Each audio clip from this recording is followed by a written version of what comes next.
Cette semaine, je vous présente le Botswana, un pays fabuleux que nous avons visité à 2 reprises, lors de notre boucle australe. La première fois, lorsque nous descendions l'Afrique par la voie de l'Est en arrivant de Zambie, en traversant l'intersection du fleuve Zambèze et de la rivière de Chobe. La seconde fois, quasiment 1 an après la Namibie, après avoir longé le Caprivi Strip en bivouac, le long de l'Okavango, dont le delta se jette dans les terres. Ce qui en fait une particularité géologique quasi unique au monde. L'autre delta du même type étant celui du Niger.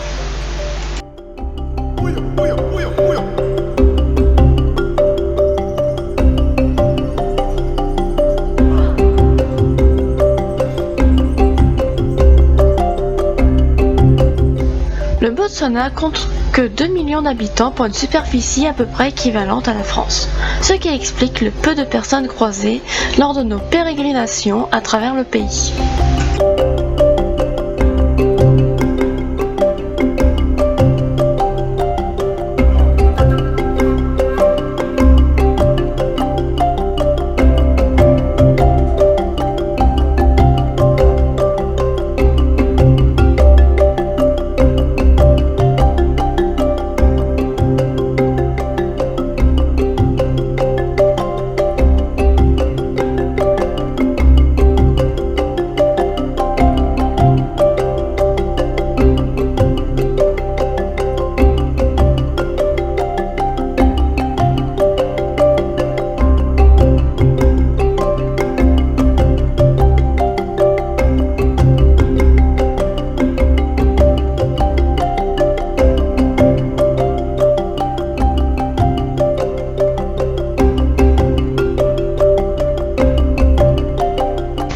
Déjà qu'au Botswana, les pistes ne sont pas faciles, alors quand la pluie s'en mêle, cela devient très difficile. Surtout dans les grands parcs, les déserts de sel aux paysages extraordinaires, où poussent ces satanés acacias aux épines longues et acérées, mais aussi ces majestueux baobabs. Mais lorsque la pluie tombe, la terre devient de la glaise qui s'accroche à vos pneus sans vouloir se décoller. Le sol devient mou, assis enfoncé jusqu'au châssis, mais le pire des pièges, c'est quelques jours après la pluie, lorsque le sol paraît correct, jusqu'au moment où vous avancez dessus et que vous ou votre véhicule s'enfonce en un éclair.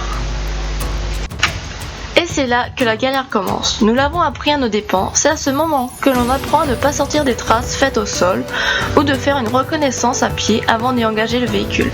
La plus difficile à sortir du guêpier.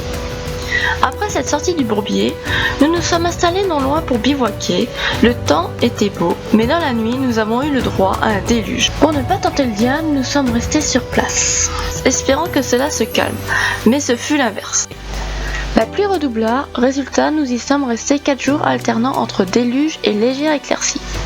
Ne permettant que l'eau ne s'infiltre dans le sol, nous avons pris notre mal en patience et en avons profité pour se créer une dalle avec des pierres plates.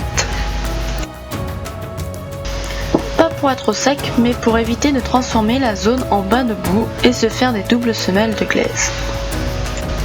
Nous avons aussi fait un barbecue four avec des cailloux histoire de continuer à cuire au feu de bois, même sous la pluie. Au bout de quelques jours, lorsque le soleil se réinstalla, nous avons repris la route, en sortant de la position pour rejoindre la piste principale. Nous avons laissé derrière nous des ornières, mais il n'est pas question de s'arrêter au risque de rester collé au terrain. Si vous passez dans le coin, vous verrez peut-être encore notre terrasse avec barbecue.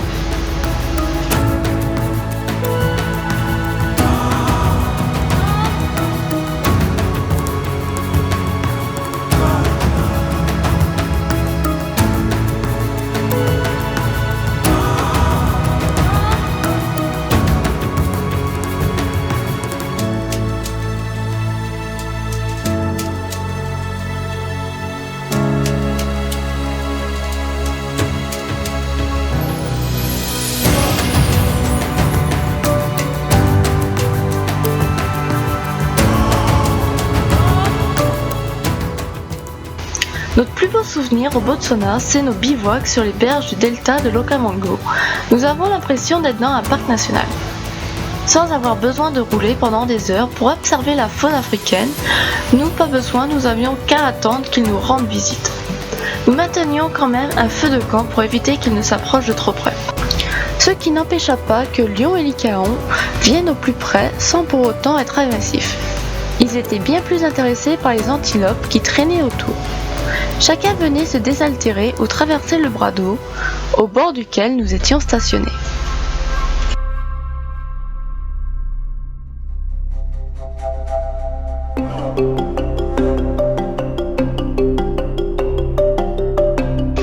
Un matin, nous avons eu la visite d'une lionne qui traversait notre bivouac. Nous avons été alertés par un impala qui faisait un bruit étonnant. Du coup, nous sommes restés une demi-heure perchés dans nos tentes après son passage, histoire de l'éviter.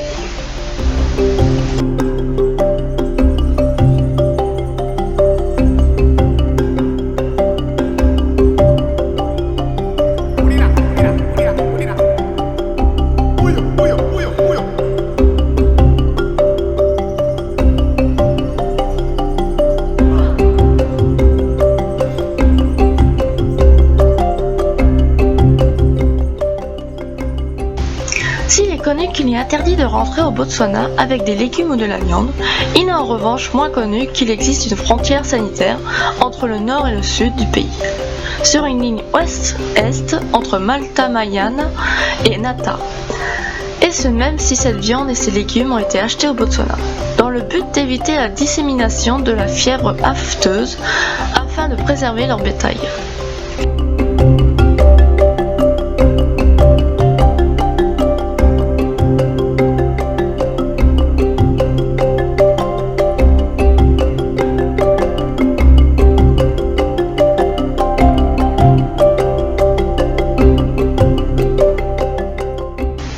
Lors de nos bivouacs, il n'était pas rare de voir les éléphants passer non loin.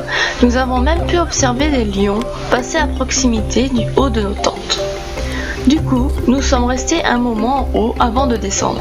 Les instants les plus intenses furent les nuits lorsque nous entendions les rugissements des lions, audibles jusqu'à 8 km. Discutent entre eux pour se géolocaliser et parfois frôlant notre bivouac, voire même faisant une halte à côté, ce qui nous arriva le 24 décembre 2017. Autant dire que là, il était hors de question de descendre des tentes pour faire pipi. Une nuit, nous avons pu entendre une rencontre entre horde d'éléphants et meute de lions. Nous n'avions jamais entendu d'éléphants barrir de cette façon une confrontation qui, je pense, finit bien. Enfin, j'espère. Car au bout d'un moment, il n'y avait plus de bruit agressif. Ce que nous redoutions le plus dans la nuit, ce n'était pas les fauves, mais qu'un éléphant vienne se gratter contre l'engin, notre véhicule, comme il le fait contre un arbre. Là, ça aurait été une catastrophe, car la carrosserie du Toy n'aurait pas résisté.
Là, c'est moi en train de résister à la tempête et sauver notre auvent.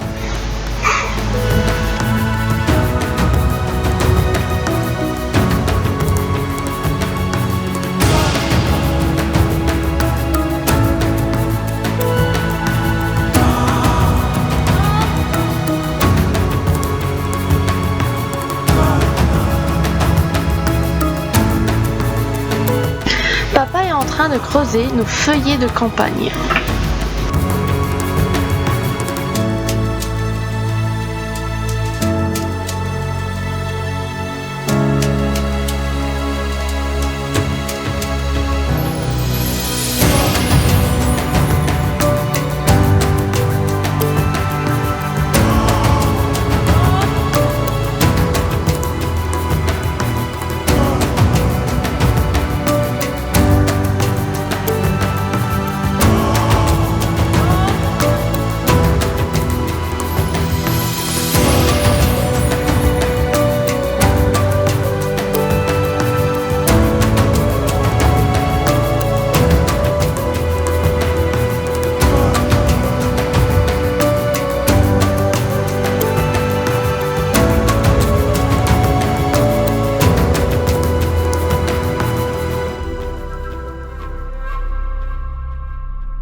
Mais saviez-vous qu'un éléphant était peureux ? Dans le silence de la nuit, s'il s'approche trop près du véhicule, il suffit de descendre la fermeture éclair de nos fenêtres de tente pour que ce mastodonte s'enfuit dans l'autre sens. Et cela vaut aussi pour les autres animaux. Nous l'avions aussi expérimenté pour les girafes au Kenya, mais le plus beau, c'est de se réveiller au son des honks des hippopotames. Cet animal particulier, qui n'est autre que le plus dangereux d'Afrique, d'ailleurs, ne vous mettez jamais entre lui et l'eau. Il vous chargera sans hésiter, de peur que vous le sépariez de son élément, l'eau.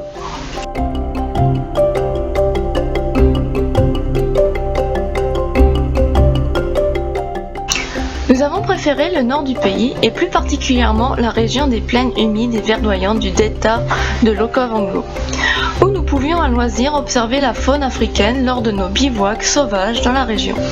A contrario, nous avons trouvé dans le sud bien moins attrayant car beaucoup plus de clôtures. Et moins facile pour bivouaquer ou faire des rencontres avec la faune. Et ce malgré l'immense parc national du Kalahari partagé avec la Namibie et l'Afrique du Sud.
Le Botswana restera pour nous le pays parc national ouvert à tous, où les éléphants broutent au bord des routes, comme nos vaches en France, mais sans barrière. C'est là définitivement un pays pour l'observation de la faune africaine.